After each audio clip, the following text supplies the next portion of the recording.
El canal del Congreso presenta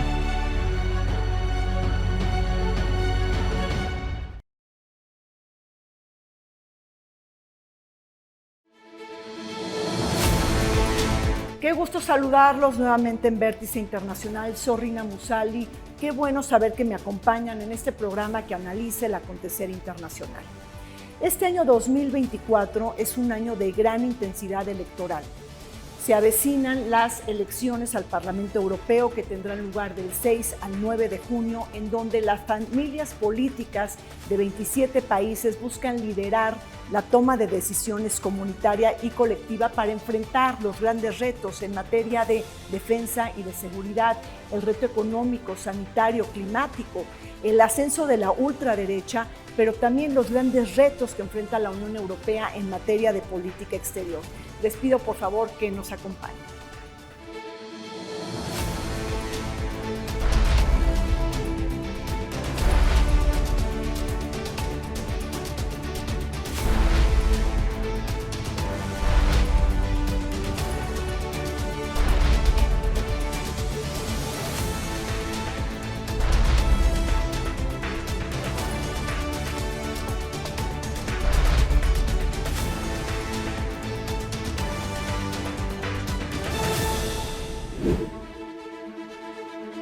El año 2024 ha atestiguado un tsunami electoral de la mayor importancia. Más de 70 países han enfrentado el juicio de las urnas y Bruselas no parece escapar de este momento definitorio para el proyecto geopolítico de los 27 países. Con la guerra en Ucrania, la materialización del Brexit, las máximas tensiones en Medio Oriente y un ajuste de cuentas en materia de seguridad y defensa, los europeos acuden a las urnas para elegir a 720 eurodiputados y renovar la dirigencia europea que enfrentará desafíos monumentales en materia económica, climática, agrícola, migratoria, digital y en cuanto al retador rubro de la política exterior y defensa. Una cita de la mayor importancia porque en juego está el futuro europeo y el impacto político que estas elecciones en la Eurocámara puedan generar al interior de cada país. La Unión Europea enfrenta una cita clave para definir la composición de la Eurocámara. En juego están 720 miembros del Parlamento Europeo, una cita que se celebra cada 5 años y en donde las familias políticas europeas compiten entre sí para atraer el voto y definir políticas públicas comunitarias.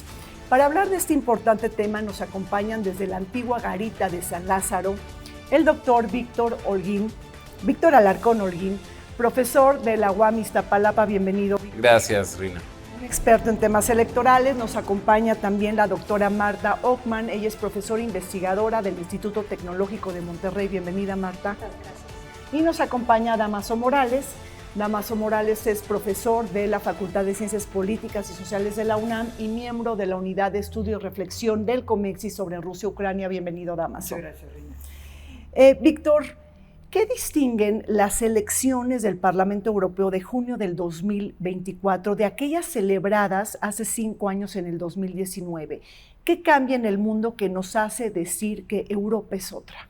Bueno, sin lugar a dudas, eventos que quizá provienen primero desde el contexto externo, digamos, por ejemplo, el conflicto Rusia-Ucrania, que obviamente ha marcado un paradigma para ellos, decir, bueno, cómo y de qué manera estamos hablando de una Europa que ahora tiene que verse ahora sí como una entidad que debe defenderse de cualquier amenaza externa. Es decir, en este caso el conflicto Rusia-Ucrania creo que ha sido quizá un gran detonador, independientemente del también que esta novena legislatura que está acabando, también tuvo que enfrentar buena parte de la pandemia. Es decir, entonces creo que la pandemia de COVID-19, entonces estos efectos, digamos, no deseados, digamos, para mí serían como 2 primeros detonadores y un tercero que evidentemente es el tema de la forma en que, por ejemplo, también efectos como lo que se dio con la salida de Inglaterra, ¿no? Que también fue otro importante elemento para saber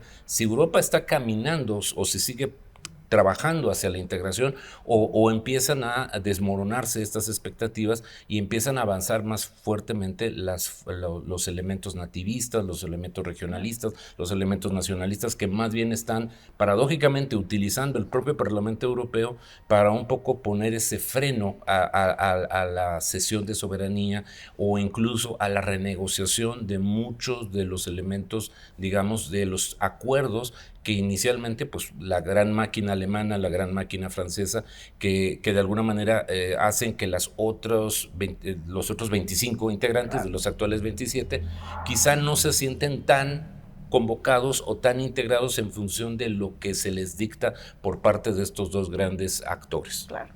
Marta, ¿algún otro detonante que estés teniendo me en tu mirada? parece muy importante hablar de políticas climáticas de la Unión Europea. El Pacto Verde está en entredicho. En Europa hemos visto en las protestas de los agricultores, protestas en toda Europa, prácticamente en todos los países, protestas muy violentas, protestas que algunos partidos, principalmente de derecha extrema, están retomando. Y sí es importante recordar aquí que la Unión Europea ha sido como líder a nivel mundial de promover las políticas climáticas, compromisos. Si se debilita este compromiso dentro de la Unión Europea, entonces pues también desgraciadamente vamos a ver retroceso a nivel mundial. Claro. Ahora, Dámaso, tenemos un orden de preguerra, como lo ha dicho, por ejemplo, Donald Tusk, el primer ministro de Polonia, o estás viendo un orden de posguerra en Europa?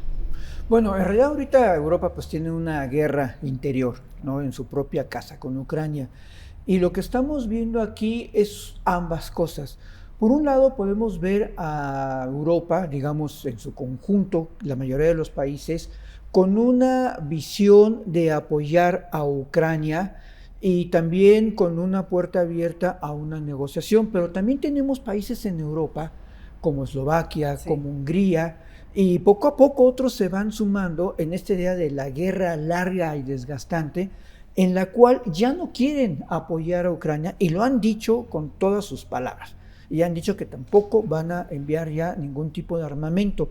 Entonces, evidentemente, esto va configurando un esquema de preguerra o un esquema de posguerra, ¿no? En el cual el otro actor que es Rusia, pues está muy atento, que su apuesta también a esta guerra larga, para poder tener pues la mayor porción o las mayores ganancias. Ya hay países europeos que dicen, bueno, que se quede Rusia con lo que actualmente ya ha ganado. Y lo han dicho países miembros de la Unión Europea. Entonces, sin lugar a duda, lo que aquí tenemos es un ambiente que es como una zona gris muy amplia y que a ciencia cierta no sabemos qué va a pasar, porque también el otro actor extracomunitario, que son los Estados Unidos y quien gane la presidencia ahí, va a modificar sustancialmente lo que suceda con Ucrania.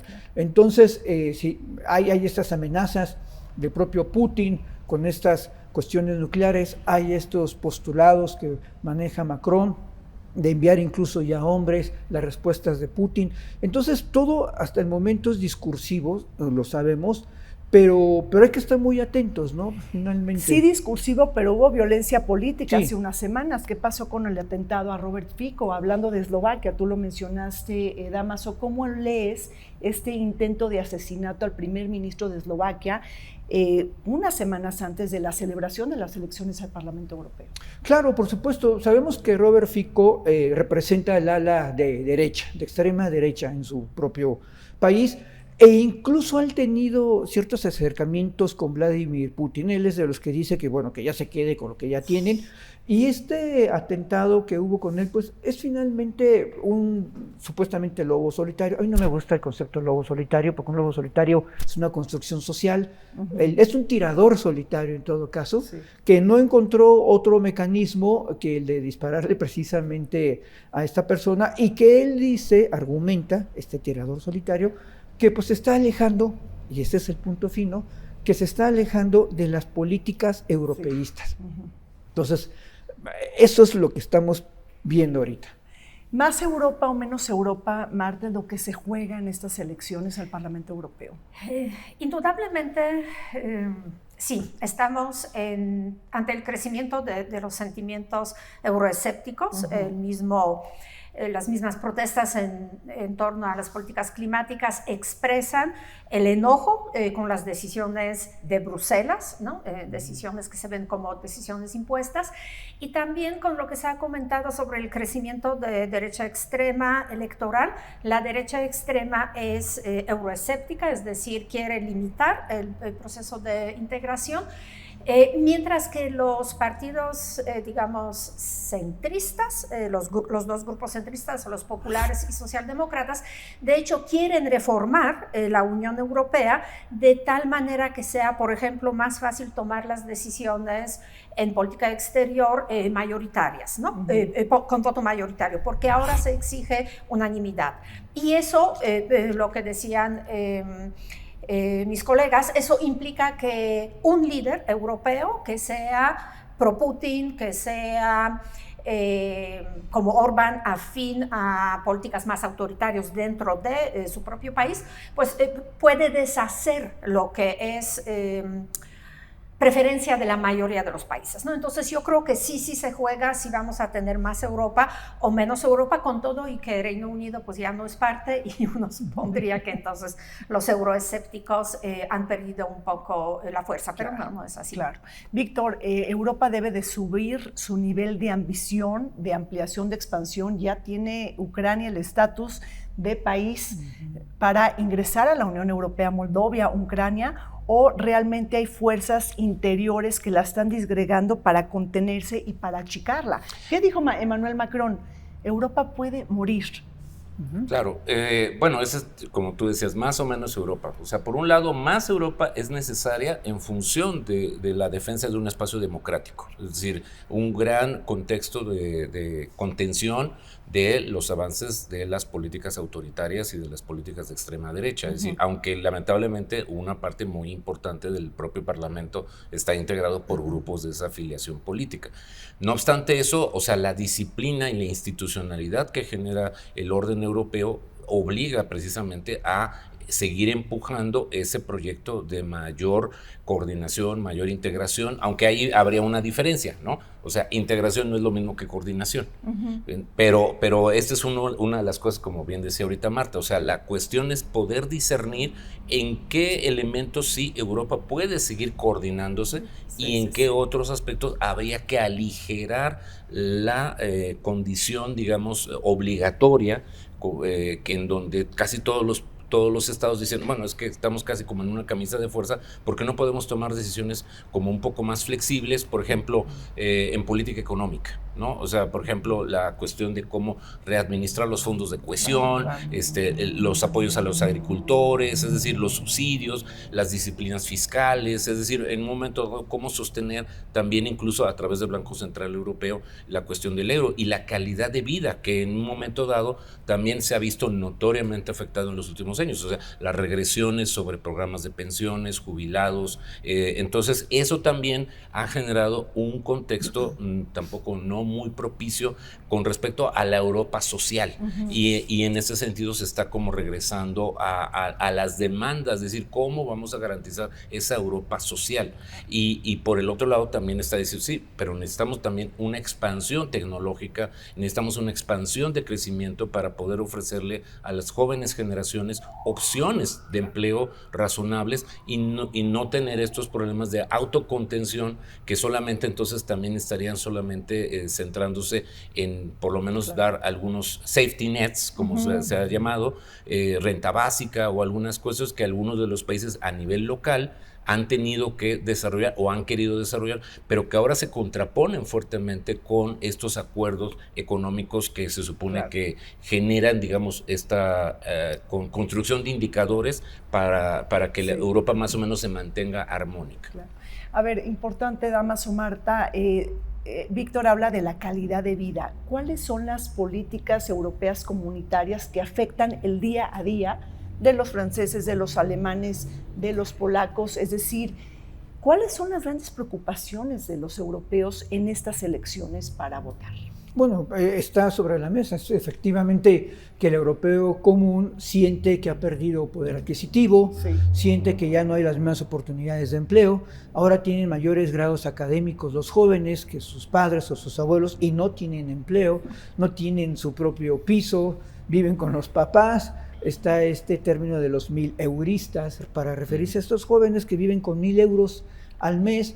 Entonces, lo que sucede acá es de que, en efecto, pues voy a ir un poco atrás muy rápidamente, después de la caída de lo que fue el bloque comunista y todo este estado de bienestar que efectivamente proveía como una vacuna, pues una vez que cae el bloque comunista, dice, ya podemos ir como desintegrando, desinflando este estado de bienestar. Vino la crisis de 2008, tú lo sabes perfectamente, pues estas políticas fiscales y esta de apretarse el cinturón de una visión pues sí muy neoliberal y liberal, entonces también afectó a grandes porciones de la población. El COVID, ya lo mencionaba, todo esto sumado, evidentemente se ha ensanchado la brecha entre una élite que pues, es visible y el resto de la población, y de lo cual todos esos partidos populistas de izquierda o de derecha pues han abrevado precisamente para jalarlos a su corral, ¿no? Y en efecto, sí hay pobreza, pobreza extrema también en Europa. Entonces, y es una de sus principales preocupaciones, la exclusión social. Totalmente. Sí, aunque yo creo que también ya no tenemos una sola Europa en cuanto a la percepción, ¿no?, de los europeos. Por ejemplo, lo que tú citabas, lo que dijo Donald Tusk, ¿no?, sobre que estamos en preguerra, que en el 39, ¿no?, mostró esa foto de 31 de agosto, la gente en la playa disfrutando de verano, y evidentemente no sabía que al día siguiente pues iba a empezar la invasión a Polonia y Segunda Guerra Mundial. Entonces, si tú piensas, por ejemplo, en Polonia, Rumania, repúblicas bálticas, indudablemente sí existe preocupación por la guerra. Finlandia tiene toda una estructura para preparar a su sociedad hacia la guerra. Alemania incluso está pensando en reintroducir el servicio militar obligatorio, ¿no? Entonces hay países donde sí, la proximidad de la guerra, pues la gente la siente y preocupa, ¿no? Y hay otros países que, claro, están más alejados y temen más, en dado caso, un ataque nuclear, ¿no? Que Putin cumpla esas amenazas, que yo creo es poco probable.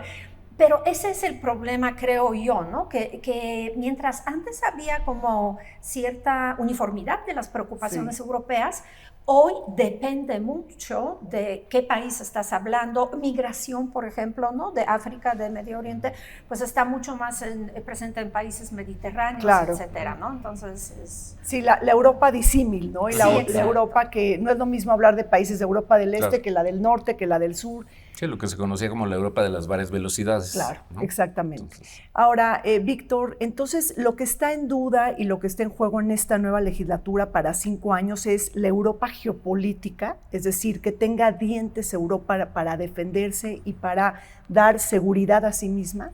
Bueno, eso desde luego es quizá un primer elemento interesante, pero creo que incluso las convocatorias que ha hecho, por ejemplo, Emmanuel Macron, entonces, bueno, sí, pero también hay que pensar en el concepto Europa, es decir, como por eso tú decías, cómo y de qué manera tenemos que reintegrar o tenemos que recohesionar un concepto que ahorita se está diluyendo, y de tal manera que entonces sí, buscar un nuevo epicentro desde el cual entonces podamos seguir manteniendo la posibilidad de que las lecturas de estas diversas Europas que se están manifestando cada vez con más fuerza.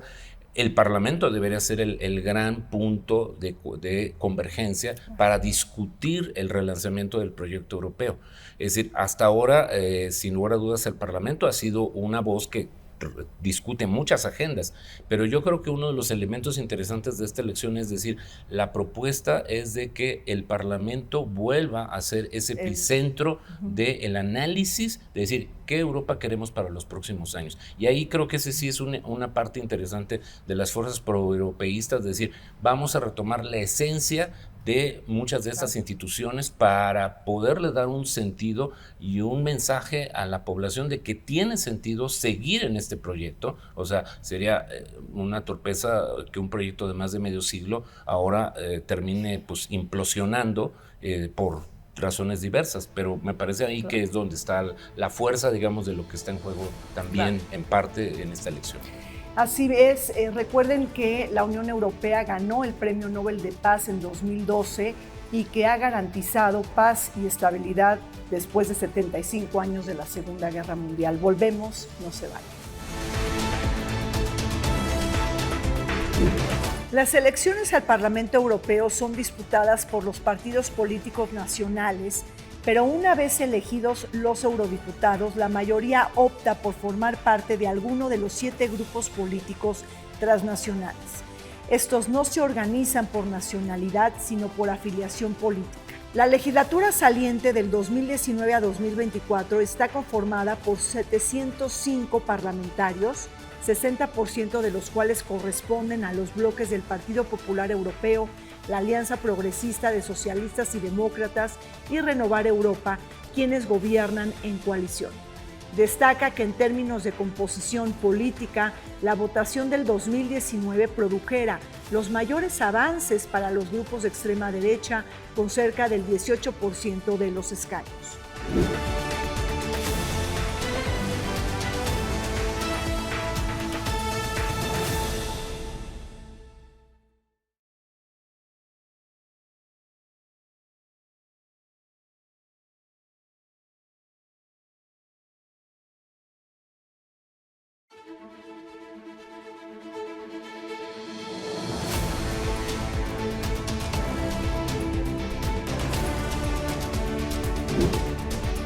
En la máxima cita electoral para elegir a sus representantes en Estrasburgo y Bruselas, la Unión Europea enfrenta una disyuntiva: una Europa más abierta, solidaria y tolerante, o la Europa más cerrada, nacionalista, xenófoba y portadora de la política localista e identitaria.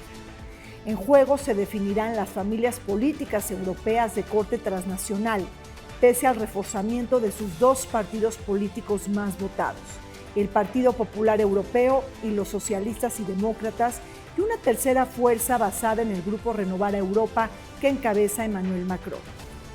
Todo indica que los partidos de extrema derecha ganarán terreno en Austria, Bélgica, Francia, Italia y Polonia, y con ello se juega la reelección de Ursula von der Leyen, la presidenta de la Comisión Europea, quien enfrentó desafíos mayúsculos frente al COVID y la implementación de políticas relacionadas con el cambio climático, la digitalización y la inteligencia artificial. Estamos de regreso comentando sobre las elecciones del Parlamento Europeo que tendrán lugar del 6 al 9 de junio. Y bueno, seguimos analizando esta cita electoral tan importante. Marta, ¿cómo funcionan las familias políticas europeas? ¿Cómo se organizan? ¿A través de la ideología, la afiliación política o por nacionalidad? El Parlamento está estructurado de acuerdo a las ideologías y aunque no hay mucha continuidad, digamos, en los espectros extremos, por ejemplo, extrema izquierda, derecha, digamos que hasta ahora tenemos 2 familias que es como centro tradicionalmente, que son los populares y socialdemócratas. En el 2019 tenemos crecimiento del bloque liberal gracias a gran éxito electoral de Macron, entonces tenemos el bloque New Europe, ¿no? Entonces, digamos, esas 3 familias son las familias que dan estabilidad a las políticas tradicionales, que están muy interesadas en fortalecer Europa. Y en los extremos izquierdos tenemos, digamos, partidos de izquierda, tenemos los verdes escandinavos, y del lado derecho tenemos 2 grupos conservadores y reformistas y los de la identidad y patria, que son grupos de extrema derecha. Bueno, podríamos después quizá entrar en detalles de las diferencias. Y finalmente tenemos no afiliados. Eso es sumamente importante. Entonces, cuando se presentan las elecciones, los electores votan por los candidatos que son de sus partidos nacionales, ¿no? Entonces, por ejemplo, en España van a votar por Vox, ¿no? O por socialistas o por los populares, incluso Bildu, por ejemplo. Y entonces, una vez que ya se sabe cuántos eurodiputados tiene ganado cada partido político, se forman estos grupos. Hay grupos, digamos, hay partidos que son muy estables, ya sabemos, ¿no? Que por ejemplo en Polonia, si gana Plataforma Ciudadana, va a ser parte de los populares, que digamos los socialdemócratas alemanes pues van a ser parte de socialdemócratas, pero siempre hay negociaciones. Por ejemplo, Orbán, el partido de Orbán de Hungría, era parte de los populares, fue expulsado y pasó a los independientes. Con Meloni, por ejemplo, la actual primer ministra de Italia, pues están coqueteando tanto los conservadores como los populares, ¿no? Entonces, no es solamente la elección, sino el periodo después, precisamente cuando se forman esas grandes familias. Claro. Ahora, Dámaso, un eurodiputado defiende el interés nacional del país que representa o defiende el interés del partido en la esfera europea.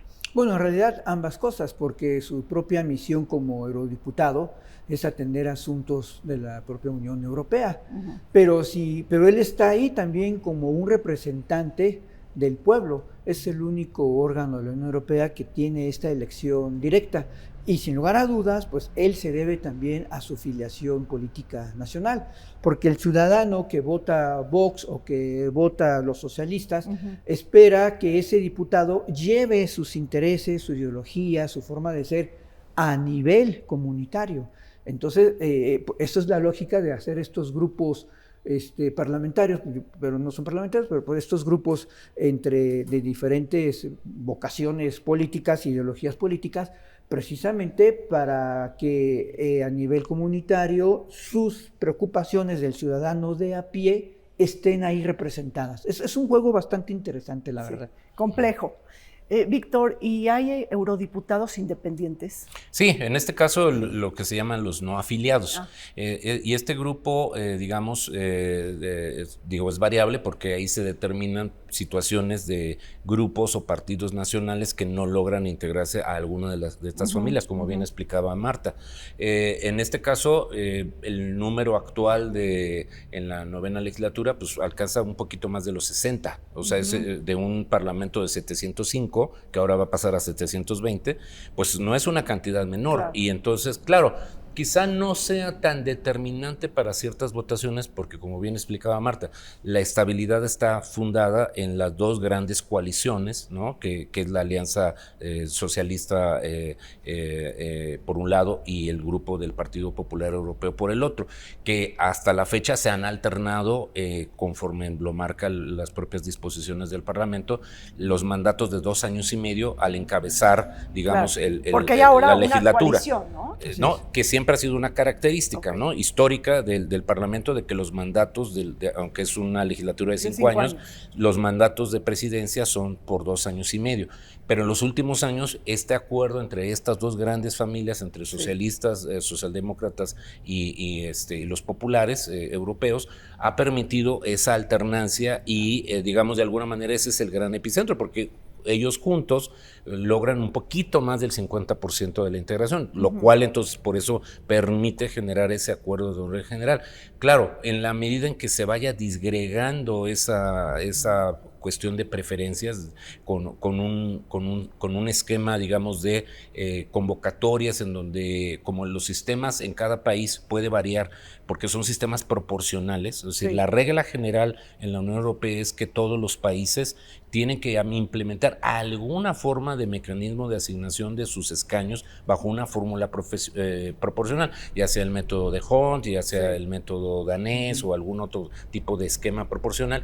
Entonces eso da una enorme posibilidad a que los mecanismos técnicamente hablando en los sistemas electorales, los sistemas proporcionales tienen la enorme tendencia a fragmentar el voto. O sea, permiten, claro, una gran inclusión de pequeños grupos, de pequeños fuerzas políticas que con porcentajes muy pequeños pues ya acceden a la representación según lo que dispone la fórmula electoral de cada país. Y eso es lo que ha permitido que estos independientes o estos no afiliados puedan estar entrando de partidos pequeños, de partidos nacionalistas, de partidos regionalistas, de partidos que a lo mejor no tienen una fuerza incluso ni siquiera importante en sus propios países de origen, pero que aún así tienen la oportunidad de entrar al Parlamento. Digamos, en ese sentido el sistema es bastante bondadoso y eso es lo que ha permitido que de todos modos incluso la cantidad de grupos que ha habido en el Parlamento Europeo históricamente vaya por lo menos de 6 a 7 grandes bloques que son los que participan. Pero ahora, ¿hay un mínimo y un máximo para que tengas eurodiputados representados? Es decir, países chiquitos, países grandes. ¿Cómo está esa matemática, Dámaso? Bueno, es con proporción a la población Claro. que tiene cada país. Entonces, un país con mayor población, pues obviamente tendrá un mayor número. Sí, a lo mejor Estonia tiene 6 eurodiputados y Así Alemania El 96. el mínimo es 6 El mínimo es 6. y el máximo es 96, que ahorita es Alemania. Y al interior, estos 96, por decir algo, pues se distribuyen de acuerdo al número de votos que se haya. Ahora, Dámaso, Marta, ¿cómo está el tema de la extrema derecha? ¿Qué dice la intención del voto antes de dar a luz a estas elecciones, al sufragio? ¿Cómo está comportándose la derecha extrema y quiénes son las caras más visibles de esos partidos políticos?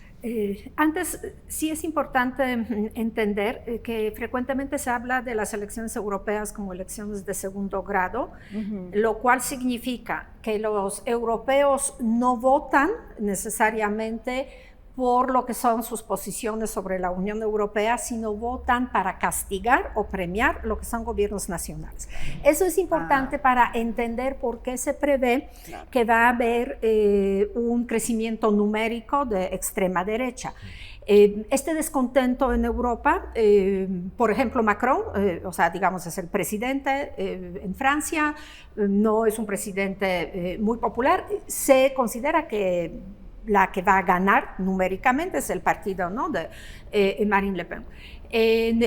Entonces, en Polonia, por ejemplo, ¿no?, el 23 de octubre del año pasado tuvimos una gran movilización democrática para desbancar a Ley y Justicia, pero se prevé que en las europeas puede ganar el mayor número de votos Ley y Justicia. ¿Por qué? Porque la gente reacciona en contra, como mandando señal a su gobierno, no estoy contento con tu desempeño. De ahí lo que también decía Víctor, que de repente partidos que uno dice, pero ¿de dónde salieron si son totalmente insignificantes nacionalmente? ¿Por qué están presentes en el Parlamento Europeo? Por eso, ¿sí? Pasó eso con Nigel Farage, lo del Brexit, ¿no? O sea, eso, por ejemplo. O sea, ¿quién la conocía hace tanto Pero tiempo además ya estaba el geopolítica Brexit y de cualquier manera él, que era el autor del Brexit, digamos, ¿no? O sea, la cara visible, se postuló como eurodiputado, ¿no? Uno diría, oye, si estás en contra de la Unión Europea, entonces ignora sus instituciones.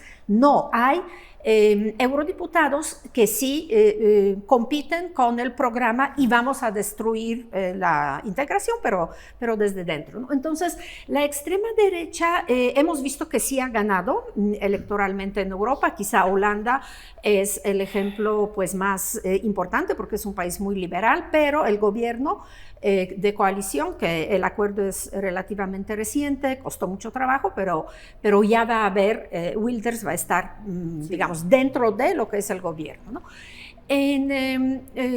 Y hay muchas cosas, por ejemplo, lo que decía yo del Pacto Verde. Los agricultores, por ejemplo, se espera que van a votar por los partidos de extrema derecha, que son los que los están apoyando. Evidentemente el tema migratorio, ¿no? Claro. Pero sí hay que entender que no necesariamente es porque los ciudadanos europeos como que tienen necesariamente ideología más a la derecha, sino cuando estamos en tiempos de descontento, muchos sí votan como voto protesta. Claro. Entonces estás diciendo que lo que pasa en las elecciones en la al Parlamento Europeo puede ser el laboratorio, se puede anticipar lo que pasa en las elecciones nacionales, por ejemplo, elecciones en Francia en 2027 o elecciones en Austria, inclusive en septiembre de este año. Sin lugar a dudas, el propio Macron ya ha dicho en más de una ocasión que él prevé que va a ganar Marine Le Pen. Ahora, ¿no? Y esto también se ve reflejado en las elecciones precisamente aquí en el Parlamento. Tenemos países pues ya plenamente establecidos en una idea de extrema derecha o derecha radical, ¿no? La República Checa está ahí, Eslovaquia, bueno, también está ahí, ¿no? Hungría también está ahí, Italia también está ahí, Croacia también está ahí. Polonia estuvo ahí. Polonia estuvo pero ya ahí, no. Finlandia está ahí, pero bueno, Noruega están los demócratas noruegos también muy metidos, ¿no?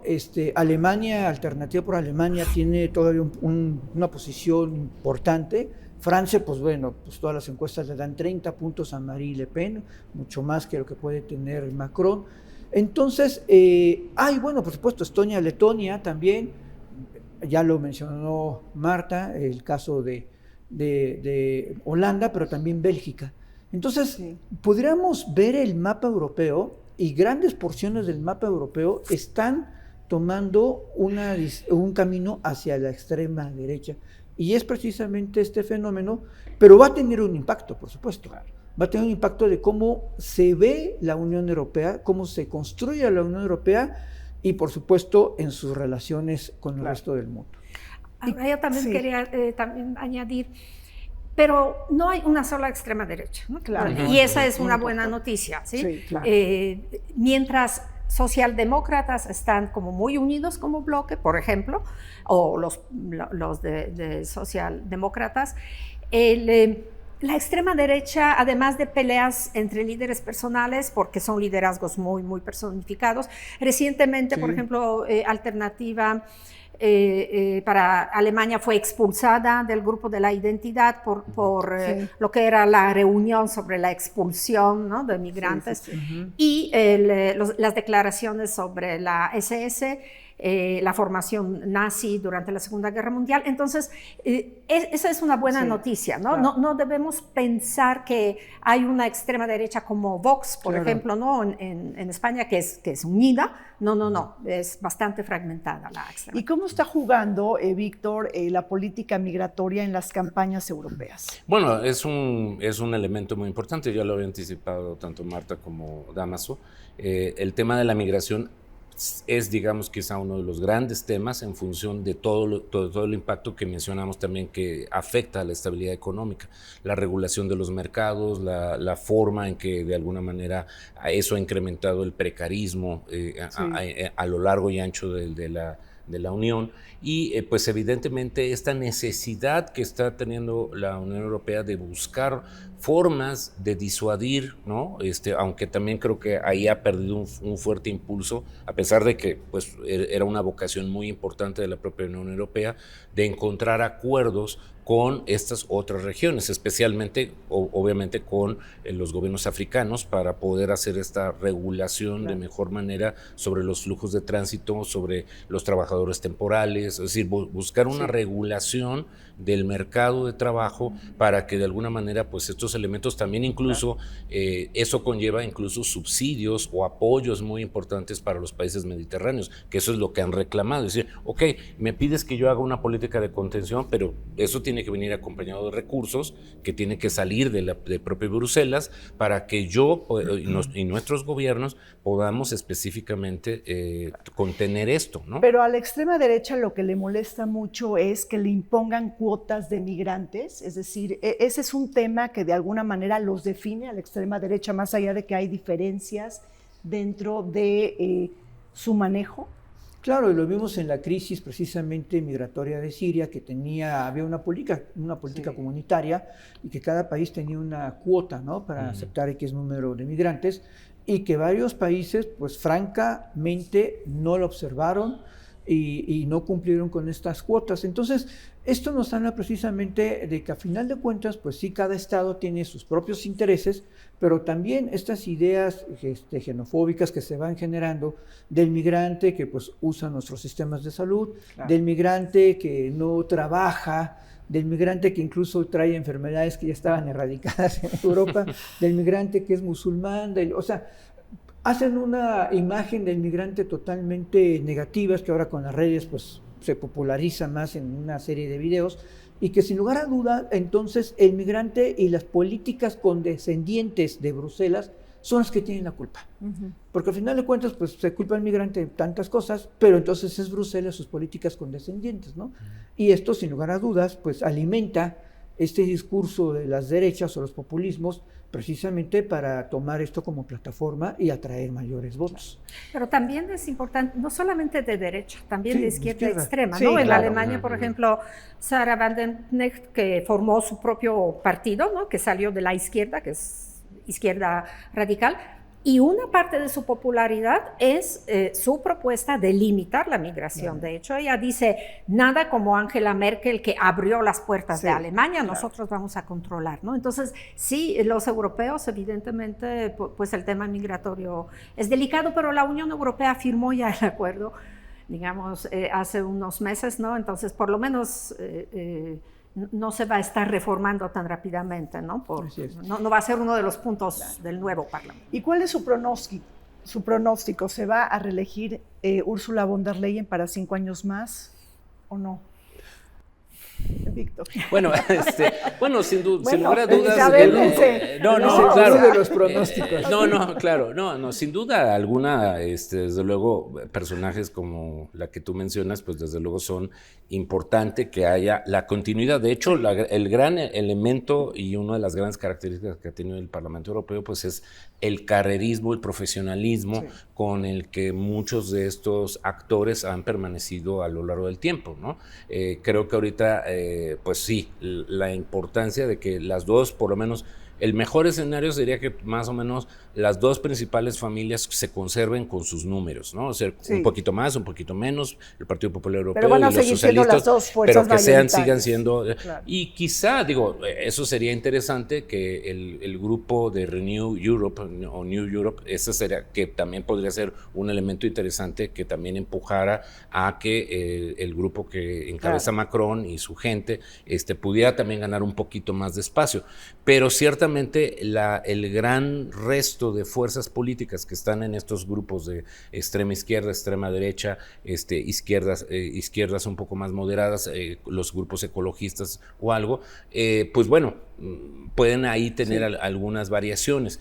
Pero lo que sí sería interesante e importante es cómo efectivamente un personaje como la que tú señalas, pues puede ser como, digamos, estos puntos de referencia para poder plantear, digamos, cómo y desde dónde se puede tener una imagen de la Europa, ¿no? Es decir, porque eso también, la personalización de la política, que como se ha venido dando en los últimos años, sí necesita líderes, sí necesita puntos de referencia, y ella ha sido sin lugar a dudas un punto de referencia muy importante. Desde luego, ha habido otros políticos profesionales dentro del propio Parlamento Europeo que terminan obviamente generando digamos, elemento importante de lo que le da cohesión a los grupos y la integración de lo que pues sería el equivalente para nosotros como la Junta de Coordinación Política en la Cámara de Diputados. Entonces, pero un personaje como ella me parece muy importante que pueda tener una nueva oportunidad para seguir. ¿Pero la extrema derecha quiere a Ursula von der Leyen? La cuestión es que, por tradición, el grupo que gana mayor número de votos, que probablemente van a ser populares, pues tiene derecho de presidir la Comisión de Europea. Nombrar, si el candidato y los populares ya declararon que es Ursula von der Leyen, tendría que suceder algo realmente dramático en el sentido de votación por ellos, ¿no? Para que tuvieran que llegar a un acuerdo probablemente con Renew Europe, con Macron, porque Macron es muy personalista y pues no necesariamente le guste que una alemana sea presidenta de la comisión, pero yo creo que sí hay mucha probabilidad que ella va a repetir. Claro. Pero también hay que recordar que en efecto en el aspecto técnico el grupo político que obtenga el mayor número de votos, pues tendría esta primacía de poder definir quién puede ser, ¿no? Quien ocupe ese cargo que ahorita tiene Ursula von der Leyen. Pero también sabemos que el propio Consejo de la Unión Europea pues mete mano, porque en realidad no es algo que a los jefes de Estado de Gobierno les guste que un órgano comunitario diga, pues es ella o es él, sino más bien ellos meten mano y ya llegan a negociaciones con el propio Parlamento, con los grupos políticos ahí representados para saber quién puede ser esa persona. Pero ella definiría, por ejemplo, el próximo gabinete europeo. Sí queda. Sí, pero Sí queda, claro. Pero el Parlamento, No, el Parlamento lo tiene que sí, aprobar. Sí, el Parlamento lo Y aprueba. en el 2019, sí, el Parlamento obligó a cambiar varios de los Sí, candidatos, sí, ¿no? sí. De su Pero ahí también es toda una amalgama de intereses, es decir, dentro de 27 países, cómo reparten los cargos, ¿no? Para las secretarías de Estado, por así decirlo. Sí, Entonces no, es muy complejo. No, claro, porque precisamente por eso ahí la matemática empieza a jugar su papel, ¿no? Claro. Es decir, los grandes grupos, entonces Claro. el elemento mismo, como decíamos, en la medida en que estos dos grandes grupos y quizá con un tercero, pues ya tienen esa mayoría dentro de la integración del Parlamento. Y por lo tanto, entonces ellos obviamente ya pueden un poco establecer esa composición, Claro. también buscando el equilibrio entre países, ¿no? Que también Y entre género, y entre Europa del Este y Europa del Sur. Exactamente, Es decir, o sea, entonces ahí esas diversas pistas, digamos, de cumplir con ese checklist que se va teniendo que hacer, pues hace que precisamente el ejercicio que se observa en las elecciones, por eso también hace tan interesante la manera en que los propios países, a pesar de que no estén formalmente presentes en los grupos, pues finalmente sí transminan muchas de sus agendas y de sus intereses al momento de integrar este tipo de órganos. permítanme hacer un corte, regresamos.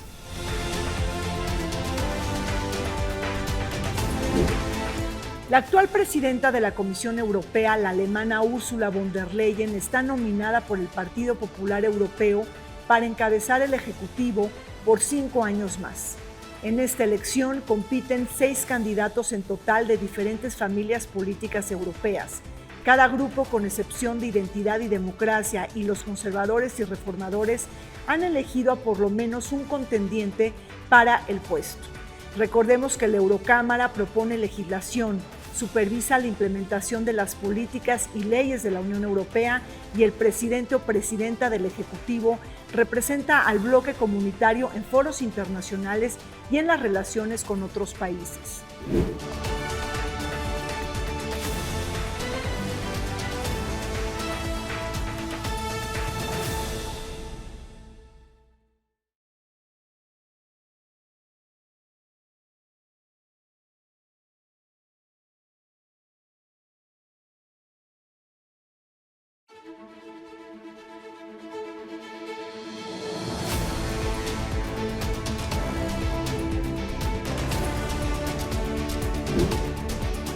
La Eurocámara es la única institución elegida directamente por los ciudadanos de la Unión Europea. De los resultados de su composición se definirán el poder ejecutivo europeo, incluyendo el cargo del alto representante de la Unión para Asuntos Exteriores y Política de Seguridad. Recordemos que en un momento de elecciones al Parlamento Europeo, Bruselas enfrenta amenazas a su seguridad interna como el terrorismo, la ciberseguridad, la migración y el control de fronteras, las relaciones tirantes con Rusia por la guerra en Ucrania y el espacio postsoviético, los desafíos en Medio Oriente y el Mediterráneo, así como la necesidad de avanzar en la construcción del Ejército Común Europeo a fin de fortalecer su autonomía estratégica frente a Washington y otras potencias mundiales. Estamos de regreso descifrando las elecciones al Parlamento Europeo que tendrán lugar en las próximas semanas y sus impactos en la geopolítica global.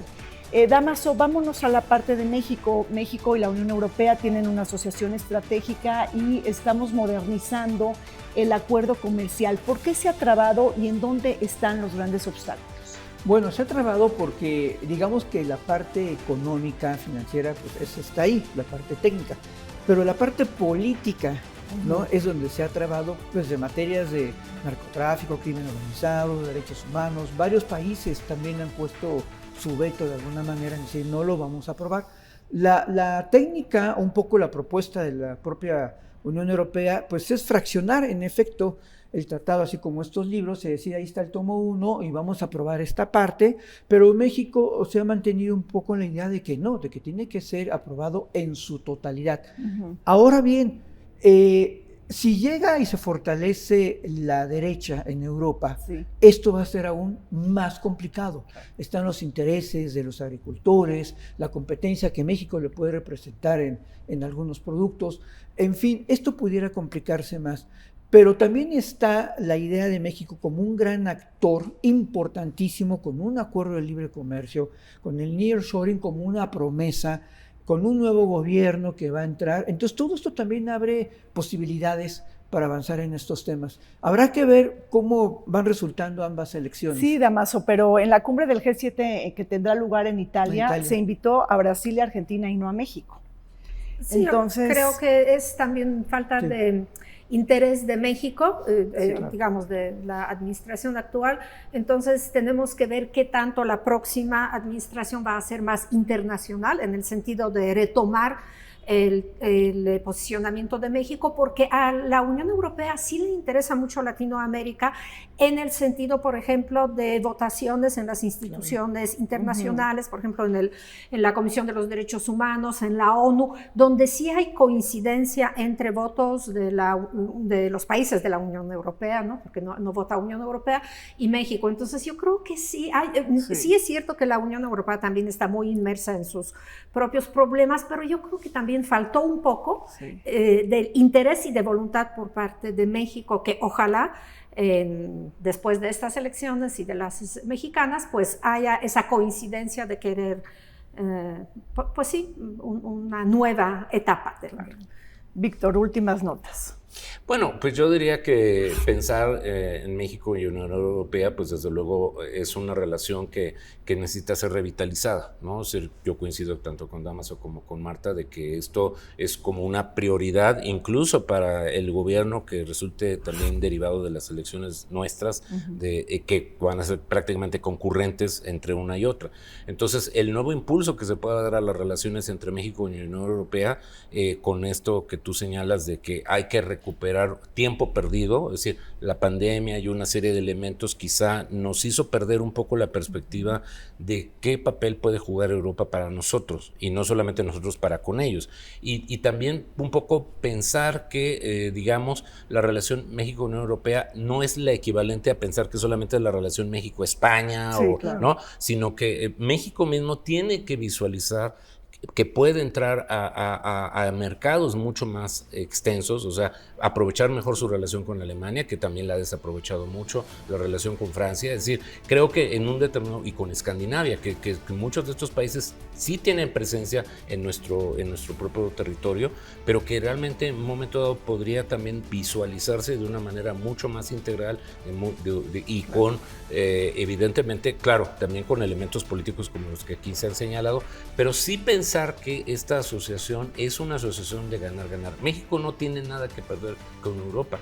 Es muy, muy distinto quizá cuando tú tienes una relación tan directa y tan compleja como la con Estados Unidos, pero con Europa realmente tienes muchas más ventajas que desventajas. Entonces creo que ahí sería como que una ventana de oportunidad que no deberíamos dejar de escapar. Bueno, pues así es, en Europa están pasando muchas cosas, tendríamos que estar pendientes de los resultados electorales del Parlamento Europeo, unas elecciones que van a coadyuvar, a definir la dirección y el futuro de la Unión Europea. No se vayan, seguimos adelante con el programa.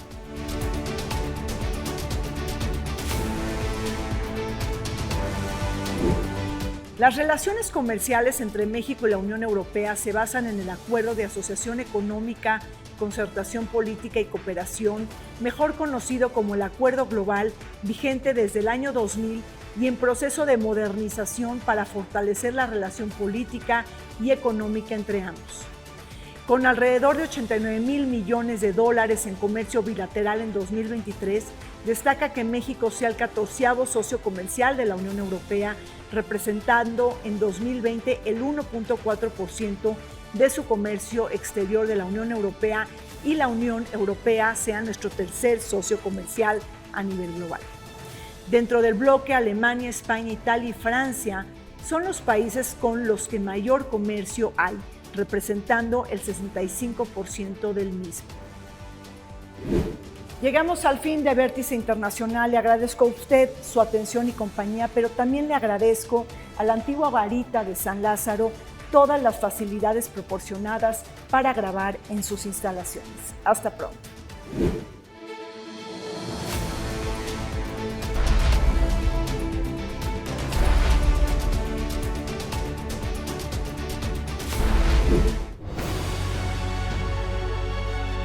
El canal del Congreso presentó